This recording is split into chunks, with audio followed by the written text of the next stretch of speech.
안녕하십니까. 여러분을 회계와 세법의 늪에서 구해주고 싶은 구세주 구쌤입니다. 자, 이번 강의는 유형자산에 대한 두 번째 강의를 하도록 하겠습니다. 자, 지난 시간에는 유형자산에 대한 정의를 봤다면 이번 강의 때는 유형자산에 대한 이 감가상각에 대해서 어떻게 감가상각을 할 거냐라는 거죠. 자, 지난 시간에 감가상각은 비용의 기간 배분이라고 제가 말씀을 드렸습니다. 맞습니까? 근데 이 기간 배분을 어떻게 할 거냐? 이것을 또 회사에 자유롭게 너네 알아서 비용 처리해라 맡기게 된다면 어떤 회사는 첫 해 많이 하고 그 다음에는 적게 하고 또 그 다음에 또 매출이 많이 나왔을 때는 많이 하고 자기 마음대로 할 거란 말이에요. 그럼 이렇게 돼버리면 어떤 합리적인 방법으로 회계처리하는 게 안 된다라는 거죠. 그래서 이걸 어떻게 해서 우리가 비용으로 나눠줄 거냐. 그래서 감가상각 방법에는 여러 가지가 있지만 우리가 꼭 알아야 될 두 가지. 이 두 가지는 여러분이 공식까지 꼭 기억을 해주셨으면 좋겠어요. 시험 치시는 분들은 이 두 가지에 대한 계산 문제도 나오겠지만 특히 또 실무하시는 분들은 이 두 가지밖에 사용을 안 해요. 그래서 이 두 가지는 시험 치는 수험생으로서 그 다음에 실무 업무를 하시는 담당자로서 꼭 알고 계시면 좋은 기본 소양이기 때문에 이 두 가지 공식은 꼭 암기를 부탁하도록 하겠습니다. 제 강의를 시청해 보시는 분들은 알겠지만 앞에서도 그렇고 앞으로 향후 진행될 강의도 그렇겠지만 암기하라는 내용이 그만큼 많이 없습니다. 저도 암기하는 걸 별로 좋아하지 않기 때문에 그래서 암기보다는 이해를 좋아하는데 기본적으로 암기하셔야 될 내용은 꼭 암기를 부탁드리도록 하겠습니다. 그래서 이 기간 배분하는 감가상각에 대해서는 두 가지 방법이 있다. 첫 번째 뭐가 있느냐? 정액법이 있고요. 두 번째 뭐가 있다고요? 그렇죠. 정률법이 있다라는 거예요. 자, 정액법 같은 경우 식이 어떻게 되느냐? 자, 정액법입니다. 제가 쉽게 말씀드릴게요. 자, 우리가 지난 시간에 기본적인 강의를 두 개 했었는데, 자, 건물을 얼마 주고 샀었죠? 그렇죠. 10억을 주고 샀었죠. 자, 그런데 만약에 내가 이 건물을 10억이라는 건물을 내가 10년 동안 사용한다. 몇 년이요? 10년을 사용할 예정이다. 자, 그러면 이 10억이라는 건물을 10년 동안 사용하는 거니까 비용도 몇 년 동안? 그렇죠. 10년 동안 나눠주셔야 될 거다라는 겁니다. 맞습니까? 자, 그러면 정액법 매년 금액을 똑같이 가야 됩니다. 그럼 1년에 얼마씩 하면 될까요? 그렇죠. 10억 나누기 10 됐습니까? 그래서 매년 얼마씩? 1억씩 배분하면 된다. 그래서 식을 보신다면 우리가 정액법은 샀는 금액을 취득원가라 부르죠. 여기에서 나누기 내용 연수를 하시면 된다라는 겁니다. 자, 근데 여기서 문제점. 분명히 비용은 사용했는 금액만큼에 대해서만 비용 처리하셔야 되겠죠. 자, 우리가 10년 동안 사용 예정인데 나중에 10년 동안 사용한 후에 처분했을 때 우리가 1억을 받을 수 있을 거다라고 예상을 한다는 얘기죠. 그러면 내가 10억 주고 샀지만 나중에 10년 뒤에 팔았을 때 1억을 회수할 수 있다는 겁니다. 그럼 내가 10년 동안 사용하는 가치는 9억밖에 안 된다는 얘기죠. 그럼 여기서 고민해 볼 문제가 9억을 비용 처리할 거냐, 샀는 10억을 다 비용 처리할 거냐라는 겁니다. 그러면 제가 이 질문을 드리면 100에 100은 다 이렇게 말씀을 하세요. 10억 주고 샀지만 나중에 1억을 받을 수 있으니까 내가 10년 동안 사용하는 금액은 9억밖에 안 되는 거구나. 그렇죠. 비용을 배분한다 그랬죠. 그래서 우리는 9억을 뭐 한다고요? 10년 동안 나눠주시면 된다라는 겁니다. 그래서 여기 괄호 안에 뭐가 있습니까? 샀는 금액에서 마지막에 남는 금액을 빼주시면 된다라는 겁니다. 됐습니까? 그래서 정액법의 식은 외우신다고 힘들게 외우지 마시고요. 간단하게 이해를 부탁드리겠습니다. 정액법은 취득원가에서 잔존가액을 빼시고요.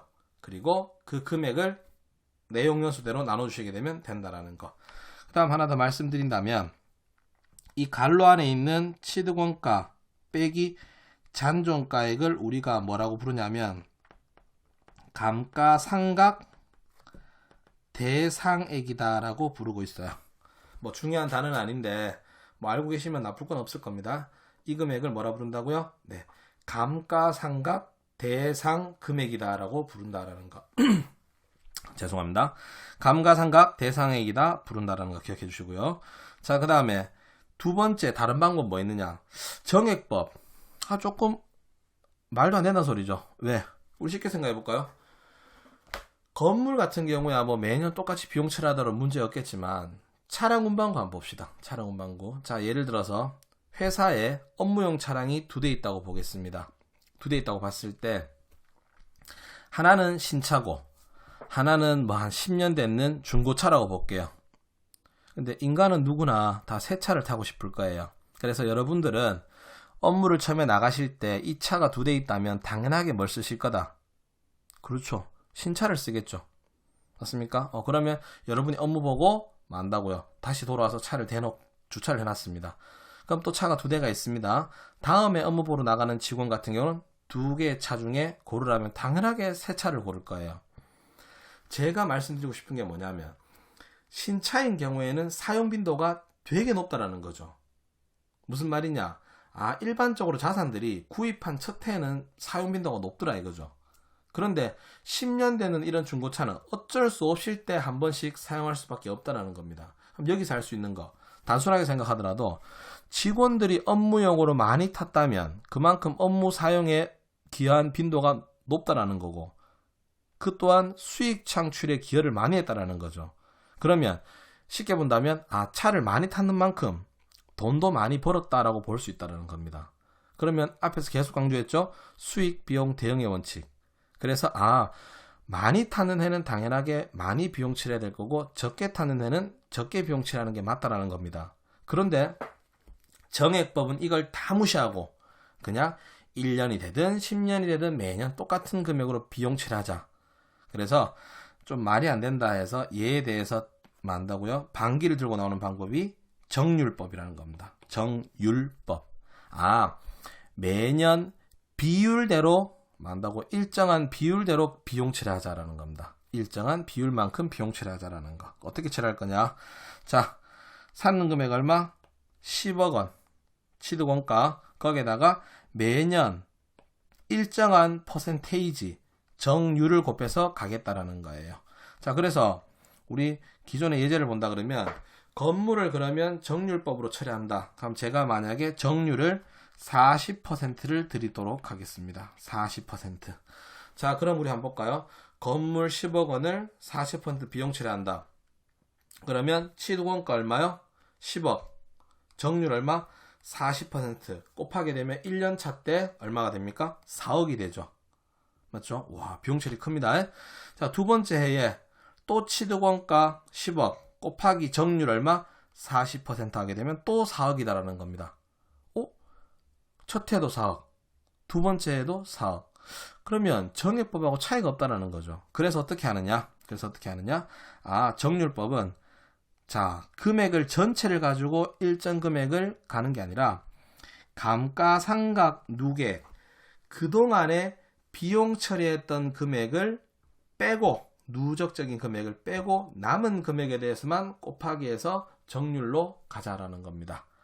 자, 그럼 방금 얘기했듯이 건물 10억에 샀죠. 10억짜리 건물을 첫 해에는 감가상각이 없기 때문에 빼기 0이 될 거고요. 그럼 이 10억에서 40% 하게 되면 4억. 두 번째 해에는 10억에 대해서 지금까지 감가상각을 4억을 했으니까 4억을 빼게 되고요. 그럼 남은 6억에 대해서 40% 2억 4천 됐습니까? 이렇게. 그 다음에 세 번째 해에는 10억에서 빼기 감가상각 누계액 첫 해에 4억 있었고요. 두 번째 2억 4천 있었죠. 6억 4천 빼고요. 남은 가치인 3억 6천에 대해서 일정 퍼센테이지 40%를 가자라는 겁니다. 논리 이해 가시는가요? 그래서 우리가 정액법은 매년 금액을 일정하게 가겠지만 정률법은 첫 해 많이 하고 가면 갈수록 가치 많다고요. 가치 감소분이 줄어든다고 볼 수 있다라는 겁니다. 됐습니까? 그래서 이 정률법 같은 경우에는 여러분들 쉽게 본다 그러면 여러분들 실제 생활에서도 중고차 가격 측정되는 거 있죠. 그걸 보시면 될 거예요. 보통 차를 사게 되면 1년차 때 중고차 가격이 가장 많이 떨어질 겁니다. 그 다음에 2년차 때도 좀 많이 떨어지긴 하겠지만 1년차만큼 떨어지진 않을 거고요. 특별한 경우가 아니거든요. 그 다음 세 번째도 그렇게 될 겁니다. 결론으로 한 3년이 지나면 샀는 차값의 한 절반 수준 또는 60% 수준까지 떨어진다 그래요. 그래서 근데 가만히 보시다 보면 차가 한 10년 되잖아요. 10년 되는 중고차나 11년 되는 중고차는 가격 차이가 크게 없죠. 이렇게 생각해 보시면 될 겁니다. 그래서 정액법, 정률법 두 가지가 있다라는 거. 그 다음에 이 정률법 같은 경우에 또 하나 추가 설명드린다 그러면 여기에서 정률법은 취득원가 빼기 감가상각 누계액이라는 표현이 있죠.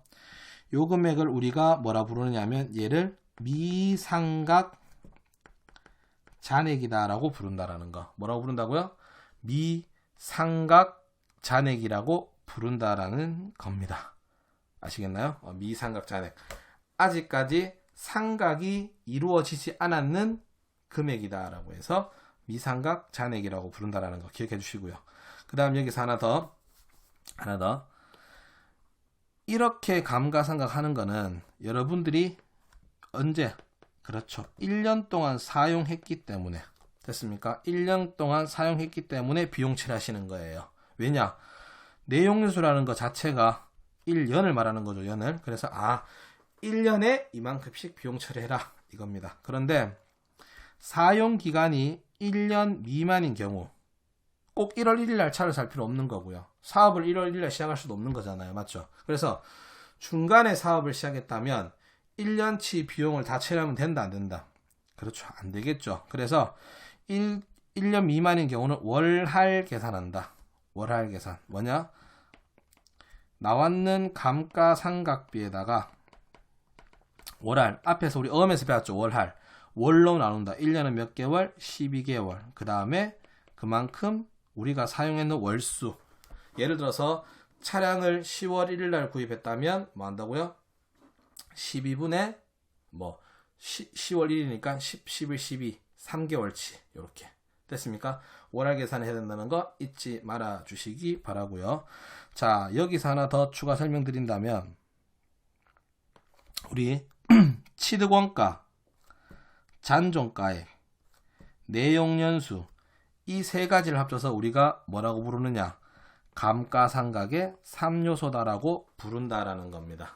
됐습니까? 자, 감가상각의 3요소라고 부른다라는 건데요. 자, 여기서부터 강의는 제가 다음 강의 때 설명을 드리도록 하겠습니다. 자, 이번 강의에서는 여러분한테 제가 감가상각에 대해서 정액법은 어떻게 하는 거고 정률법을 어떻게 하는 건지 이 식에 대한 설명과 기본적인 관련 내용들을 설명을 드렸습니다. 자, 이번 강의는 여기서 마치고요. 자, 영상을 잘 시청하셨다면 좋아요, 구독 부탁드리고요. 강의에 사용된 모든 자료는 네이버 카페에서 참고하시기 바랍니다. 감사합니다.